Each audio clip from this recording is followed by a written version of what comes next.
So we're here with Dane Campbell, not only drummer for Phil Campbell and the Bad Sons, but now also podcaster, estate agent, and as of recently a father. How are you doing, man?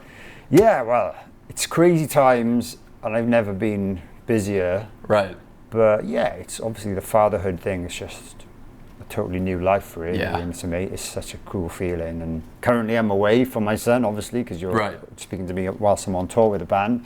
So like, it's been a bit of a test, I will admit. Because this is the first tour, right? As first proper tour. We did a run of shows in the summer, which was like 6-7 days, and that was pretty tough. Yeah. But I knew this was like 3.5 weeks. It's been on the calendar for so long, and now it finally arrived. Yeah. But yeah, we're almost at the end. So like, we've got tonight and then a travel day tomorrow, which is actually my birthday. Oh, sweet, really? Yeah, and then we've got... It was your brother's birthday the other day. Yeah. That's crazy, I didn't know that. All our birthdays are really close together. Really? Sweet. And then we've got one show left, which is in Mallorca, which is a cool place. I think it's like in a hotel. So I think there's a stage like next to a swimming pool. That's crazy. Yeah, so that's... So when you're done with the drums, you can just jump right in. Pretty much, yeah. So we're like, we're headlining that, and then we get to come home the next day, and then I'll see my son again and my wife. So I feel like that maybe makes you appreciate it more than too, though. Absolutely. Like being away. I mean, it's hard, obviously, but because I can kind of relate to that in a way. I mean, I'm obviously not a father, but like I'm in a long distance relationship. Ah, right, yeah. And you know, whenever we do see each other, then it's like this really special thing, you know. Absolutely, so. Yeah, and it's like being a touring musician. It's always like that. If you've got a partner, even if it's long distance or not, you're still away from that person or those people or whatever. Right. And yes, but this is kind of like another level. Because I had that anyway, being away from my wife. Yeah. And like when we were just seeing each other, it was still tough, and she found it tough. But now it's crazy. But like now with the technology and the FaceTimes and the WhatsApp, like I'm getting like send letters or something. Yeah. Well, back in like when my dad was touring, he was away a lot when I was a kid. So like he literally had to go and find a phone booth and call the house and hope my mum would answer, Right. Probably spend a fortune on one call, right? Yeah, and like you spend a lot of time in the US. So like, he was away a lot. So I've got it a lot better than he had it. Right. And like I'm getting 20 photos and videos of my son doing things and so cool. It's not like I'm that far away really. Right. But I can't wait to get home now. But sweet. Yeah, because it's almost the end of this tour, so I was just wondering, how has this King of the Asylum autumn tour been? Yeah, it's been awesome to play some of the new songs live. There's been a few hiccups with illness, as if anyone who follows the band might have seen. Yeah. So like my dad was ill for a bit, and then Joel, our singer, he's kind of still ill, to be honest. He's kind of still struggling to get the voice back. So we've had to amend the set a little bit, which... It kind of sucks, but it's kind of fun playing different songs rather than play exactly the same set every night. So that's kind of cool. But there's a few of the songs from the new album where we've had to cut because you can't quite reach the high notes. And we might have to do that tonight. Sorry to disappoint you. But I know. But I think like from people who've bought tickets, it's better to see a show than not see a show. Right. Absolutely. And we can always come back, next year hopefully. Exactly. And so it's been tough. But we've all like our merch guys got ill now. Our guitar techs got ill. When you're touring on a tour bus, it's really difficult to avoid it. Like as if one person gets it, then pretty much it's pretty difficult to not get it. Touch wood. Like I started feeling a bit crappy yesterday, and I think today I'm like, I think I'm all right. Yeah. I was worried yesterday that I was going to catch it, but I think it was maybe just like lack of sleep or something. Yeah. But I'm feeling pretty good. Good, man. Awesome. And then I was also wondering, because you mentioned, unfortunately, you had to cut a few songs from King of the Asylum. So how's the reception to King of the Asylum been on this tour, as well as just online to fans that have listened to the album? Yeah, it's been amazing, to be honest. When the album was released, like people were saying it's our best album yet. And like how great it sounds, and all the songs are great. So it's really nice to hear all those like great reviews and comments from people everywhere. We started playing a few of the songs live, like during the summer festivals. Well, I think especially the song Schizophrenia So we've been playing that in the set since whenever the album was released, to be honest, or just before that. And playing these new ones live now. We've done all the singles. So there's a song called Strike the Match.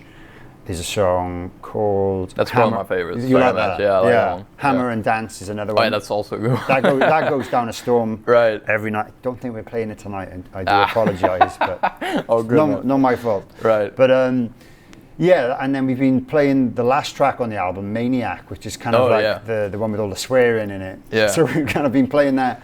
I think we're doing that tonight. So Oh, sweet. you can sing along if you want. Yeah. But that's kind of totally different, kind of more of a punk rock kind of attitude song with lots of swearing. But yeah, generally, I think that's realistically as many songs as we could squeeze in, because people still want to hear the old stuff. People still want to hear a few Motörhead songs, right? Which we're in a unique position in this band that, like, because of my dad, people come to see him and they want to hear him play those songs. So I'd love to say one day we'd play a show without any Motörhead songs, but I don't think I would love that. I would love it, and I'm sure lots of other fans of the band that discovered us through our own music would love that too. Yeah. But there's always like a good chunk of the audience, you can tell, they're Motörhead fans, so they want to hear a few classics. Couple fans. They do. Yeah. Well, I know you're a fan yourself. So. I gotta get that King of the Asylum tour shirt. Oh, because I freaking love that album cover, man. Thank you. So the cover art is great, isn't it? Yeah. Right, and I'm a sucker for like tour shirts with the dates on the back. So I when I saw that album cover, I was like, if you guys go on tour, there better be a shirt with that album cover and dates on the back. Yeah. So I was like so pleased that you guys have that. Yeah, it's been pretty popular as you imagine. We've got other designs, but that seems to be the one everyone wants. And we're selling a signed CD version, and we got vinyls as well, different versions of the vinyl, which is the first time we've ever sold vinyl on the road. Oh, cool. I've always been kind of against it, because I know boxes of merch tend to get trashed when they're in the back of a trailer, and I was like, I don't really want to. Vinyl's pretty. And it's really expensive for us to buy ourselves. So I'm like, I don't want any wasted or damaged vinyl. But it's been okay. I think the guy doing our merch has been looking after it really well. So that's cool. But it's kind of cool because our fan base does love a vinyl. Yeah. They're a bit more old school. Right. So the fact that they can come and see us and walk away with a vinyl, that's a new thing for them anyway. Absolutely. Yeah, awesome. And then I was also wondering, you obviously have a podcast. How's it been going with that? Yeah, so my podcast, Drum for the Song, I initially started it during like COVID times when we were all stuck indoors, and it was something I'd always wanted to do. And I was interviewing drummers, so I got up to 50 episodes just around when my son was born earlier this year, and my 50th episode was Chris Fain from ex-Slipknot percussionist. So that was cool. Yeah, and that was I recommend that one. For please listen to that. But yeah, he was a cool guest. He kind of didn't shit on anyone too much. Yeah, but, you could tell he wasn't happy with what happened, and I didn't pry too much. I told him, like, I'm not going to pry too much. I just want to chat to you because you're a cool dude. Right. You're not like some news outlet. So what about that Corey Taylor asshole or something like that? Exactly. It's like you don't want to get into that. No, and there's clearly been some form of legal issue down the line at some point. But I'm like, for the record, I love Corey Taylor, so I was just saying. Exactly. Yeah, he's awesome. So, and I don't. Whatever happened between them. Yeah, there's something happened. But like that wasn't the podcast for me to. Yeah. It was his first interview that he'd ever done. So you got to respect that too. And I just told him up front. I said, I'm not going to be grilling you for all the dirt. Yeah. That's not what I do. Right. And I know there are different media outlets that try and do that. Mm-hmm. But he doesn't seem like the kind of guy that would want to. It's probably why he trusted you to like do the first interview after Slipknot. That's pretty much like we've been speaking about doing that for the last year, and we only just got around to do it. Again, he's good friends with my dad, and he respects my dad. Right, he did the album too, right? Like Old Line Still Roar. Yeah, he's playing on the track on that. He's playing drums. He actually came up to our studio in Wales to record the drums for that while he was in Slipknot. So Slipknot had a show in London somewhere, and they had a day off. Oh, nice. So he drove to South Wales. Right. Spent a day in the studio. I wasn't there, unfortunately. I wasn't there for the day, but like the fact that he did that was pretty cool. That's awesome. But yeah, he's a great guy. So yeah, check out that episode. Yeah. Obviously, any drummers that are watching this, there's loads of other drummers that I've interviewed. Yeah. And industry professionals, some like management people, some drum techs. Yeah, that's interesting though, to kind of like. Yeah, it's a different around a bit. Yeah, different points of view from different areas of the industry. So I've just released episode 51. I took a little bit of I think I took 3 months off because I was just like, I just want to concentrate on being a dad and like my other job, which being a real estate agent, which is a new thing for me as well. I was like, I need to kind of concentrate on that. Right. As you probably know, there's not a lot of money in podcasting and YouTube and stuff like that, if any. So it's kind of like, it's a lot of work for very little reward. And I was just like, I need to take a break. And episode 50 was the time to take a break for me anyway. So I was also wondering, what would be your dream guest? Oh yeah. And what would be your nightmare guest? I know you just said you don't want to throw shade on anyone. No, well, no, that's true. Yeah, like dream guest would be, I'd say one of 3 people. Okay. And I don't know how I would narrow it down. Probably the dream guest would be Dave Grohl.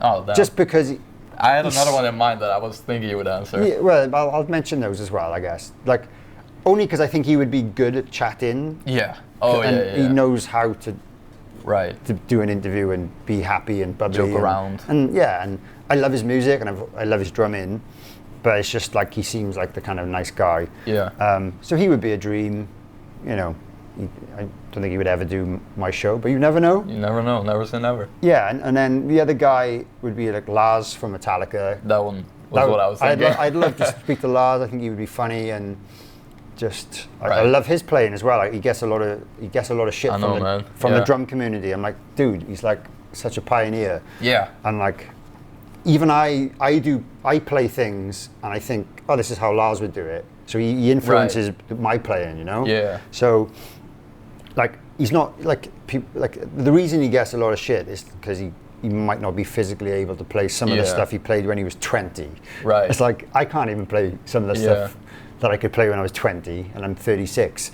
So like for him, I can totally understand. Like at the end of the day, we all get older. Yeah. Things get harder to play, and like when you're playing extreme forms of, drumming that he was, or like fast double kick playing. Right. Like, give him a break. Yeah, but absolutely. At the end of the day, he's in the biggest metal band of all time. I saw him this year actually on the M72. Oh, wow. Like, it's dope. I would have loved that. I would have loved to have seen that. Yeah, I've seen. Like at some points you could kind of hear like some small fuck ups, but you're at the show and you're just like, fuck yeah, watching Metallica live. Exactly. So you're in a moment, you don't even really. Yeah. Like of course when you're watching it on YouTube after like behind your little keyboard, you're like, oh, he fucked up there. You know, right? But like he slowed down there. Yeah, exactly. It's like I slow down and speed up every night. But like it's rock music. It's not meant to be perfect. Absolutely. So yeah, that's my third guest that I'd like to interview, but I think it would be a lot more difficult to interview him because he's a bit more reserved. It's Travis Barker. Wow, I was actually thinking Lars Ulrich and Travis Barker, that would be your answer. Yeah, well, it's kind of like the music I grew up with, and they're all sick drummers. I think, like, I watched the, Travis Barker did a podcast interview, didn't he, with Joe Rogan, and he's pretty chilled out. So I think he's quite an introvert, so he might not be the best guest, But I see. I'd have a lot in common with him, I think, and like, with the drumming and the music and the punk rock stuff and veganism and things like that, Oh, sweet. Yeah. I think, but again, he's like more famous than he's ever been now. Yeah. With the Kardashian link. Right. So like, it's never gonna happen. Yeah. I'll send you a Zoom link, and I'll meet you next week at 6 p.m. What the fuck is a Zoom link? So I've always said those 3 drummers. Right. And nightmare guest. Again, I don't want to shit on anyone. Yeah, I was thinking maybe like someone, you were saying like Travis Barker would be very hard to interview. Maybe someone that would be so hard that you're like, I wouldn't even want to touch on that. A lot of people recommend drummers to me, and they go, "Oh, I can hook you up with this guy or this guy, this guy," and I'm like, "Oh, that's cool." Like, I know of the band, but I don't know enough about the band or the music. I'm not really interested in the music so much. So I've kind of like every person that I've interviewed, I've had an interest in their music, Right. like, anyway. So it's been That makes easier. for the best episode. Yeah, it makes for the best episode, and I'm not faking it. Yeah. I'm not pretending to know about this song or this Yeah. album. I might not be an expert on their back catalogue, Right. but I'm at least familiar with how they Yeah. play, and I think like someone like that, and I've kind of, maybe I should do it one day, but like just pick a random metal drummer from some band, I see. and they've got a big profile, and just maybe do some good research, listen to the music, hope, you know, as much as I can, and just see what happens. Yeah. But I kind of was declined doing those because it feels like it's more work, but it doesn't feel genuine. Yeah. I think that's the right word. I get that. Of course, Blink-182 has some new singles. Have you been listening to that? Because I was wondering. To be honest, I saw a clip and it was like a ballad song, and Tom DeLonge One was More on Time. it. Yeah, I haven't listened to the track yet. Okay. It was like a short clip on their Facebook page, and I was like, oh, I really like. I've got mixed feelings about his return, because obviously he was the guy in the band when I was growing up listening to them. But I kind of thought, what's the other guy's name now? The guy they had instead of him for a few years. My mind's gone. The Alkaline Trio fella. Yeah. Whatever his name was. I thought he was like way better than Tom. Really? Singer and guitar player, and I liked the songs that he wrote with the band. Wow. So I'm like, I am a big fan, but, and I don't know how I feel about it. Damn. I know it's strange. It's probably a hot take. It's nice to see them. Yeah. It's nice to see them together, and the fact that they are friends and all that's cool. But like musically, I prefer the other guy. I can't. His name totally escapes me. It's brain fog right now. Yeah. I saw them live with him, and they were so much better with him on guitar and singing than when I saw them years ago with Tom. Right. So, but that's being the musician point of view. Yeah, because I was wondering what you've been listening to on the tour bus. Maybe I was thinking maybe you'd be listening to like the new singles or something. Yeah, like this. Even though I only have to play on stage for like 90 minutes, 70 minutes. Just done with music? Not really. I kind of get involved a lot in the organisation of the day and the merch, and we sign loads of merch every day. Right. And, I've been like editing podcast stuff. Yeah. A lot of it's just organisation and stuff like that. Sometimes I'll try and go for a nap before the show if I had a shitty sleep. Right. Just to get that extra bit of energy for the show, because that's the most important thing. Yeah. Like I'm playing on stage with like in-ears in, with music blasting into my ears. So like I don't always really want to listen to loud stuff. I'm trying to think, have I listened to anything? I don't even know. Dude, like I would listen to more at home when I'm driving, or if I'm going running or something like that, I'd listen to music then. Right. But on tour, it's not a time for me to listen to music. Yeah. I'm sorry, that's a shit answer. No, it's all good, man. Yeah, and we're on tour with a great band called Fury. So they've got, I think, 4 or 5 albums out there. Nice. And so I'm looking forward to checking the studio versions out when I get home. Right, yeah, I can imagine. But yeah, they're really cool. That's so cool. they're kind of like a good fusion of rock and roll, and a little bit of like metal, but like a little bit cheesy kind of metal in a cool way. Yeah. Like you'll find out tonight. They're really good. Yeah, I'm curious. But yeah, really good band. Curious about that one then. Okay, so what is a weird fact about touring that some people may not know? Right. Touring, if you're on a tour bus, especially in Europe, there's a toilet in the bus. You're only allowed to do number ones in the toilet. So no shits in the toilet. You have anything to add to the interview?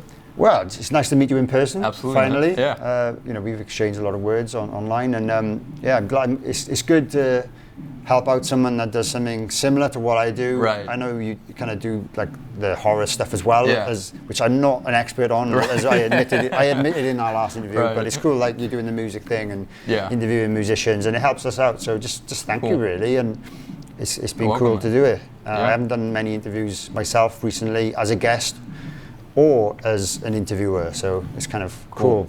Yeah. Always a pleasure. Awesome, man. Thank you. Can't wait for the show tonight. Yeah, good. Yeah. Cheers. Good. Thanks.